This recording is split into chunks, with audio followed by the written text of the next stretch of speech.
Have I mentioned lately that you guys amaze me? Like, I'm being honest here. One of the things that I love all the comments from you guys. I mean, it's your support and your feedback that keeps me going, keeps me improving. So, and I love every little bit of it. But there's one thing this one thing that this reviewing thing has done for me is it's shown me the generosity of a lot of people, and it's something that never gets old. Like, I've got a bunch of things here that, whether it's just something that someone wanted to send me or a plastic addict donation, and they sent me something they knew was a hideously bad toy. It's it's extremely appreciated. It never gets old. Just knowing that what I do, for some reason that honestly still eludes me, makes people want to help me out, and it is an amazing feeling every time it happens. And I guess this vlog is dedicated to a few of the more recent ones because I've had a few roll in, and I feel bad because one of these, and it's the first one I'm going to mention, I recorded the opening of the box, and I don't know what happened, if it got deleted in my haste to clear the camera for convention that convention I went to in November that shall not be named. By the way, no, that vlog isn't coming back. If you didn't see it in that day and a half, I'm sorry, it's gone. It ain't coming back. It caused too many problems. I'm sorry. It still sucked! But, anyway, someone sent me this, the Creo Sideswipe, and I knew that was coming, but surprised me with a bonus prowl as well.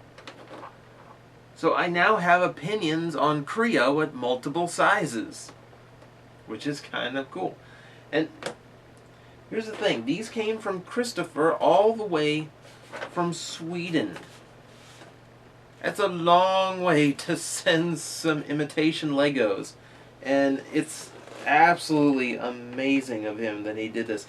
And I love when I get stuff from Europe. I love when I get Transformers from Europe because the packaging always fascinates me, because you've got a lot of the box is simplified in order to get everything, all the information it needs on there in as many languages as possible, so they don't have to print up a new box for England, for the UK, for Spain, for Germany, and whatnot. So it's like 12 languages on this box, and that's always kind of neat. So yeah, thanks to Christopher, I've got a more varied opinion on the Creo line, and my general opinion is they're still pretty good.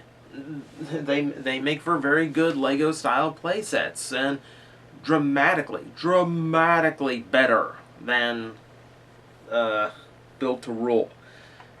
I will say, a few issues. Prowl shoulders sit really low. There's some kibble on Sideswipe. I don't think they knew quite what to do with. But it's it's Lego, so that's stuff you can change around. It can be improved upon. Surely there's some way to do this better, and it's something I'll probably set aside for a rainy day project. Just trying to improve upon the toys, but they're not bad. Really like them. Another one that got sent to me recently from Graham, all the way from Australia, and this one just blew my mind. Someone was willing to send this. The Den Common Sword from Den-O.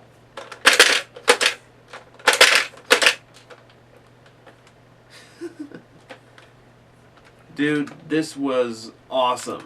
Like literally one of the biggest things anyone has ever sent me. And, it's a cool toy. Like, I seriously want to give this one a video at some point. I don't know when, but I want to do something for it. Because I don't want to know how much this cost you to ship all the way from down under. Just, oh man, it's extremely cool. Absolutely amazing. I love you guys. I seriously do. But that brings me to what came in today. And this one is from my friend Brian. See, I've already cracked this open to know what I'm getting myself into, but it's all Christmas wrapped. So, I don't know exactly what I've gotten myself into. He includes a letter, which I will now read, so you have some context. Hey TJ. Hey. First off, congrats on surpassing the 12,000 subscriber mark. Well, thank you for tooting my horn for me. As a token to our many successful business endeavors, he's the guy who tracks down the GDO toys for me because my Toys R Us does not stock them. You know, it does include the Legends I reviewed in Toycember. If this, see, I've included a few particular items of interest. If this ever makes it into a vlog, I recommend opening these gifts in ascending order, starting with the smallest one. While 3 of them you remember me hanging on to for this special occasion, the second smallest gift is the oddball I mentioned before. Whether or not you wish to make use of it is up to you. Here's wishing you a Merry Christmas as well as continued success in the coming year, Brian. Thank you very much. Though, I will admit, I'm not following your instructions. Usually when a video usually when a box like this comes with special instructions, I will follow them to the letter because they're putting it in there a certain way.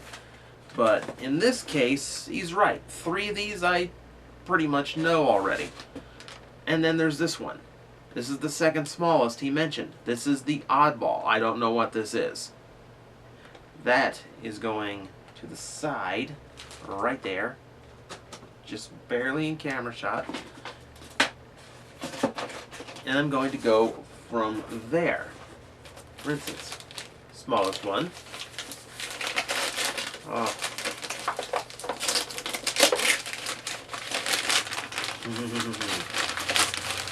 It's more GDO. Laserbeak. Oh my! I didn't even realize there isn't even a. I didn't even realize that there isn't even a shot of the live vlogging. Yeah, the daily video thing means I haven't gotten much sleep lately, so my dexterity is a little bit amiss. There's no picture of the vehicle mode on the box. There's this little shot in the front, which is too bad because the vehicle mode is really what sells this thing. I mean, it's an absolutely stunningly cool-looking repaint. Really needed a bigger shot than that. Laser beak. Here we go. Yeah.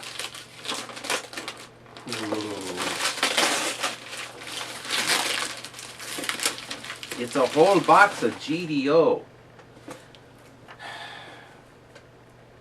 Something like Global Distribution Organization. It's a term for Hasbro and Takar's little group that targets areas that they don't normally target. That's why these have Chinese. Yeah. Swerve. I was always upset because this is like the final, like, literal generation of Transformers that are in that size, scale, and design style that I really, really like. So I was thrilled to find out that GDO was going to give me one last shot at getting more of them, even if they are a bunch of repaints and remolds. So the remolds we were promised and didn't get. You know, because this is the, like, if anyone bought if anyone bought Generations Cup, look at or Sergeant Cup. I can't remember if it's Reveal the Shield or Generations. It's one or the other. It's basically the same toy line. Look at the head on the instructions. It's the head for Swerve. So, which is very, very cool. Imagine that. Swerve is the name that gets tossed onto like every single red repaint. If it's red and black or red and white, they will name it Swerve at the drop of a hat. It's amazing to actually see it on a truck like it's supposed to be for once. Which is the one thing I can always count on for GDO, is really cool and really obvious homages and repaints / remolds. Speaking of,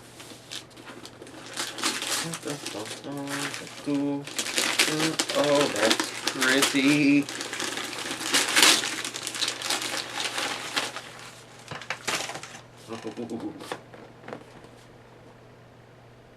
Hotspot. Protectobot Hotspot. For trademarking purposes. Oh, that is cool. This is the 4th time I've owned this mold, but it's a mold that's worth owning that many times. Oh, that is awesome. That's awesome. Little bit of fact for you.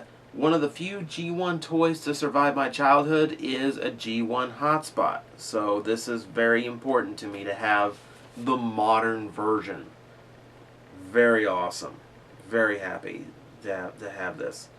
I don't know what happened to the GDO Voyagers. They thought of this and then they kind of ran out of ideas. Like, I want to say Power Dive, but I think they actually named him Power Drive. Right. The highbrow repaint / remold. It looked, I love that mold, but something about that just didn't do it for me. And then you got Megatron using the bludgeon mold. I don't know if I aired the grievancy with that mold I had.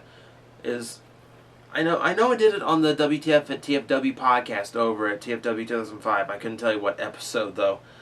I really don't like how they keep putting G1 looking heads on that mold. I hated the BotCon version. Hated that thing. BotCon Overlord sounds great on paper. Doesn't look good on the toy. Because that figure is like such a mix of aesthetics, because it was like designed as a classics toy, so very smooth in the chest and design and like the samurai armor, but then you get these skeletal movie legs and arms, and you get this. The head was so cartoony looking on the first mold release, but when you change that into like a G1 looking head, now you got like 3 or 4 different aesthetics going into the same toy, and it ain't pretty. Like the original release for Bludgeon pulls it off well enough, and just barely well enough. And then all the different remolds and attempts to put a new head on it, just stop. I'm sorry you don't have another Voyager tank mold to use, but if it doesn't look good, don't force it. So that's my mini rant about that mold and how they've been reusing it for BotCon and GDO. That Megatron looks terrible. Which just leaves us this. The mystery one.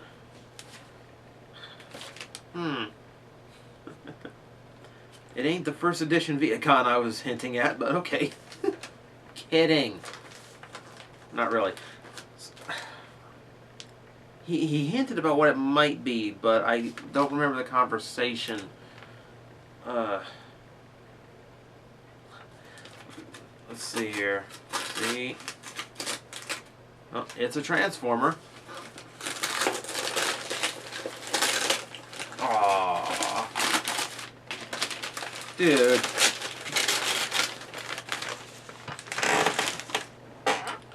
Power Core Searchlight.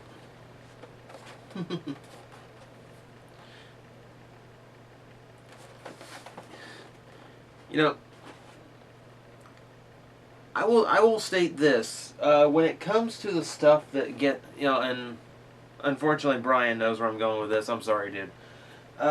When it comes to the stuff that gets sent to me, be it plastic addict donation, just a gift thing, whatever, I have the extremely strict rule. Don't send surprises. You have to tell me what you're sending me. And I do that for cases like this, because I have Power Core Searchlight already. You know, my Transformer collection, you know, counts just over 1,300 toys. And that's not even including all of my Sentai toys, my D-Arts, my Figuarts, my Kamen Riders, all the other different toy lines I collect. You know, I've probably got like 2,500 toys in this room. So sending me something that I don't have by surprise is extraordinarily difficult. And I don't want anyone sacrificing their money or their collection to send me something that I already have. You know, I don't want that money or toy wasted in any way. So that's unfortunate. So this one, he already said if I have it already, then do with it as I will. This is probably going to go into a Toys for Tots bin first chance I get. Yeah, dude, I'm sorry. Yeah, this is why no surprises, because that one I already have. But I will tell you the weird thing. I will tell you the really weird thing. This is not the first time I've opened this toy in Christmas wrapping. I got it for Christmas last year. So that's 2 years in a row getting Power Core Searchlight as a Christmas gift. So remember that. Make it a tradition. You know, no, don't. And as a matter of fact, don't make it a tradition. I don't want to haul these off to a Toys for Tots bin every year. So I do appreciate the attempt, but that's why I don't take surprises anymore. So I think that's the end of this vlog, because that's all the stuff I have coming in. That's all the stuff that I have strewn about here, and all that's all the fan stuff recently. So that has been my little break away from Toycember and toy reviews for this month. Whatever, like, I know this is kind of Christmas themed with the wrapping and everything. Whatever holiday you celebrate, I hope you have a happy one, or depending on when I get this vlog up, had a happy one. I hope everyone has a happy new year. I hope everyone gets all the stuff that they've been pestering their parents for during Toycember. And hopefully this daily video thing will not make me crack before we're done. I'm fine. I'm fine. Sorry, I'm fine. I just need rest. That's all. Alright. I'll see you guys.